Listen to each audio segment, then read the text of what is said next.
you're a teacher, we're all teachers. Very first year as a teacher, all right? No PD prepared me for my first year of teaching. And I didn't just teach anywhere. Your boy taught in South Central. I wanted to go to the pits. And here's why I wanted to go to the pits, right? I'm from the hood, man. And the reason why I got an education was for sports. But still, I thought I could make an impact. So I wanted to go in the hood because I thought I could handle it on that different level, right? So your boy went into South Central. Everything you hear about South Central LA is true. Believe it. It was Dangerous Minds. It was Coolio. I saw Coolio in my class. Bloods and Crips in my class, learning and fighting at the same time. Mama coming to the school to fight one of the students because they both messing with the same man. It is the most trifling stuff that I've ever seen in my life. And believe it. And when I went there, here's why I was lost. I got no classroom management tips. Yeah, I had my faculty meetings, but let's be honest, ain't nothing was going to prepare me for that first day, that first year of school in the hood, right? So first day comes, right? Kids coming into my class. All they said was greet students at the door, and they gave me a book. They said, here you go. So first day of school came, kids coming into class, and I had them thugs. I had that like, hey, well, look at this old milk dud head boy. Look at this old boy coming in, man. Who is this fool, man? Everybody walking past me. Kids coming in on the first day of school with ankle monitors on. Why you got an ankle monitor on in school? That means you just got out. And there's always that one teacher that's like, oh my God, just remember, we are the adults and they are the kids. Okay? Nuh-uh. My man has an ankle monitor on. That means he's been tried as an adult. So I think it's very important that we treat him like the adult that his ankle monitor says it is.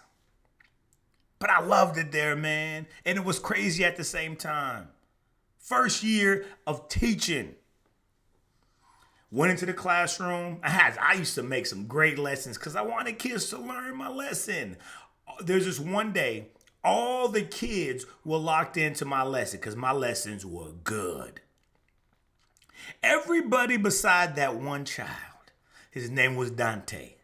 He was too busy on his phone and trying to be the class clown. Now you have a choice during that time. Do you handle that conflict or do you let it slide? And if I let it slide, is it going to take away my classroom management? So I couldn't let it slide. And I'm from the hood too.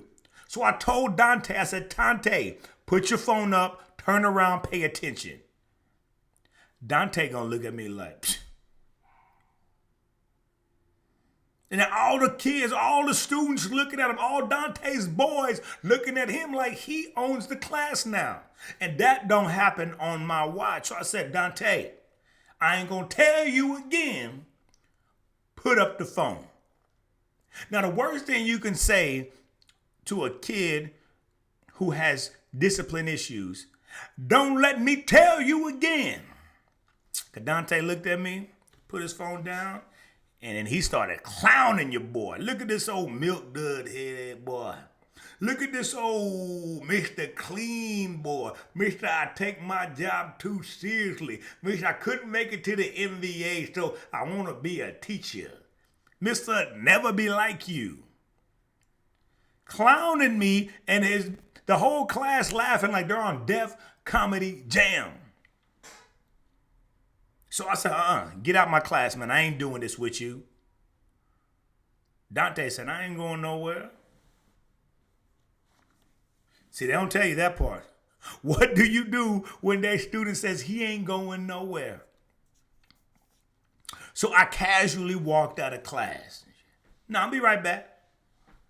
I went to go get my behavior specialist because when you're in the hood, you got security officers on campus. I said, one of y'all come get Dante. And I yelled it out loud so the whole class could hear. One of y'all come get Dante before I lose my job today. And you hear Dante in the back. What you gonna do? So security guard bring him out, send him to the principal office. All the kids looking at me like, oh, you a punk, you ain't gonna make it. Dante gonna beat y'all. He gonna get his gang, he gonna beat y'all. And I'm like, yeah, I told y'all not to mess with me because I'm gonna kick you out of class. Who's next? And then I get an email from the principal telling me that Dante is on his way back to class with a lollipop. And that's when I realized the value of relationships. Teachers, new teachers, this episode's for you. I want you to truly value a relationship with your students. Now, I'm not talking about the inappropriate relationship. You are not their friends. Once again, you are not their friends. Have that appropriate relationship that makes learning fun. Yes, we said it. Learning can have a fun time. You can enjoy yourself learning. You be yourself. Those students don't want to see you be a superhero. Those students want to see you be real, but be a real role model. They don't need a dad. They need that person in their life that's going to be the role model who they want to be like. The relationships matter in the classroom. Then with your peers, with your staff, you know the negative people on your campus. Stay away from the negative people. And if you a negative person, stay away from this podcast. This one ain't for you. Hang around those people that are trying to get the next level to be the best version of themselves. You growing up talking about you want to help students, you want to help kids the next version, and you ain't doing nothing to help those kids. So make sure you put yourself around positive people, right? Show me your 5 friends, I'll show you your future. You show me your 5 teachers you hang around with, I'll show you your character on campus, right? I want you to put yourself in a position to where your surrounding is a good surrounding. Get great relationships, right? Get great relationships with your students so your students can get your back, right? But one thing that I know, if you don't have a relationship with your students, they go cap on you. If you don't have a relationships with your students, they go steal from you. If you don't have a relationships with your staff, they gonna hate on you.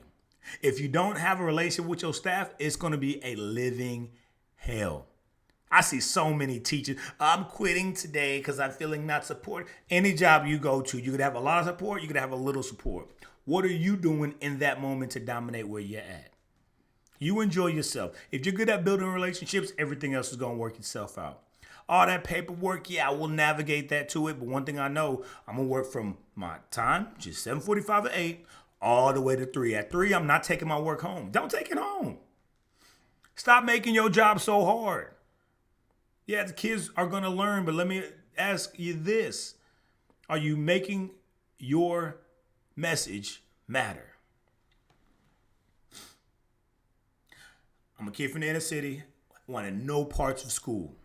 No teacher really connected to me until there was that one teacher that got on my level. I'm a Martin fan, so she wanted to listen to Martin. She was a Martin fan too. And because she held me accountable, like I was Cole and she was Martin Ma, she made me pay attention in class because she got on my level. Think about your favorite teacher growing up. What are you doing that your favorite teacher did when he grew up? What would your favorite teacher be proud of right now for you as an educator? This is a job for anybody who wants to build relationships, but it's not for everybody. Run along if you're not built for this journey. And if that first year teacher, if it's hard, I promise you it's going to get better. And if any teacher has told you that it's not going to get better, those are the ones who need to get out of this world. We're about future building, not past. You know what I mean. So I'm going to try to do this. One, as much as you need it, because I want to be your guide. I want to be your motivator. I want to be your threshold to get through year 1 of teaching. I want to make learning fun. I want to make you laugh. And hey, I want to make these thoughts go through your head. So when we leave our school, we're ready for the next day. This is your purpose. This is your profession. What other job is so cool? You get summers off, Christmas breaks off, right?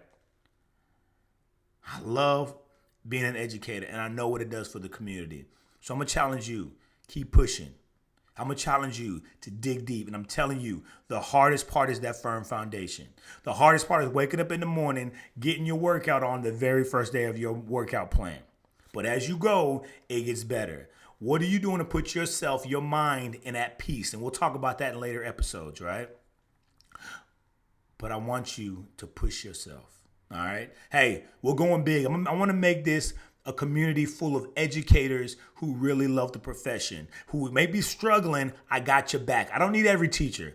I want that first year teacher. I want those teachers who really want to be the best version of themselves for their educators. Let's have fun learning. Let's have fun sticking together and make this profession the best profession possible. Follow your boy. All right. Teacher thoughts. Period. That's what the YouTube channel is. That's what the Facebook channel is. That's what the podcast is going to be called. Stick with your boy. Let's make this thing pop. Are you with me? I'll see you on next episode of Teacher Thoughts.